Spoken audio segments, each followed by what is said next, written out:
ಇವತ್ತು ನಾವು ಉತ್ತರ ಕರ್ನಾಟಕ ಶೈಲಿಯ ಬಿರಂಜಿ ಅನ್ನ ಮಾಡುವ ವಿಧಾನವನ್ನು ತಿಳಿಯೋಣ. ಇದಕ್ಕೆ ಬೇಕಾದ ಸಾಮಗ್ರಿಗಳು: ಬೆಣ್ಣೆ, ಕಾಳುಮೆಣಸು, ಏಲಕ್ಕಿ, ಲವಂಗ, ಚಕ್ಕೆ, ಬೆಳ್ಳುಳ್ಳಿ, 1 ಬೌಲ್ ಕೊಬ್ಬರಿ, ಕರಿಬೇವು, ಕೊತ್ತಂಬರಿ, ಶುಂಠಿ ಬೆಳ್ಳುಳ್ಳಿ ಪೇಸ್ಟ್. ಈ ಎಲ್ಲ ಸಾಮಗ್ರಿಗಳನ್ನು ಒಂದು ಮಿಕ್ಸಿ ಜಾರಿಗೆ ಹಾಕಿ ಸಣ್ಣಗೆ ರುಬ್ಬಿಕೊಳ್ಳಿ.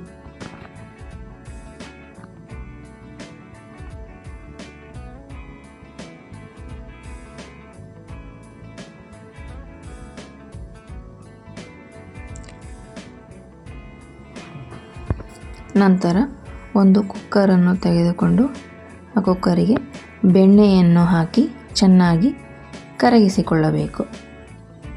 ಕರಗಿಸಿದ ನಂತರ ಮೊದಲನೇದಾಗಿ ಶುಂಠಿ ಬೆಳ್ಳುಳ್ಳಿ ಪೇಸ್ಟನ್ನು ಹಾಕಬೇಕು.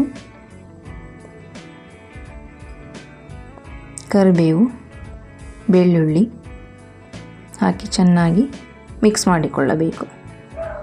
ಮಿಕ್ಸ್ ಮಾಡಿದ ನಂತರ ರುಬ್ಬಿಕೊಂಡ ಮಸಾಲೆಯನ್ನು ಹಾಕಿ ಚೆನ್ನಾಗಿ ಮಿಕ್ಸ್ ಮಾಡಬೇಕು.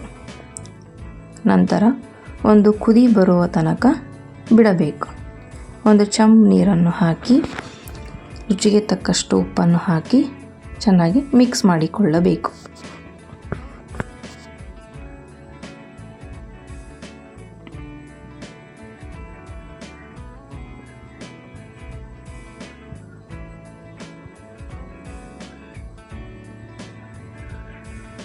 ಒಂದು ಕುದಿ ಬಂದ ನಂತರ ನಾವು ತೊಳೆದಿಟ್ಟುಕೊಂಡ ಅಕ್ಕಿಯನ್ನು ಹಾಕಿ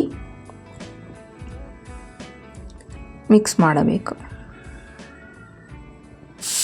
ನಂತರ 2 ವಿಷಲ್ ಆಗುವವರೆಗೂ ಬಿಡಬೇಕು.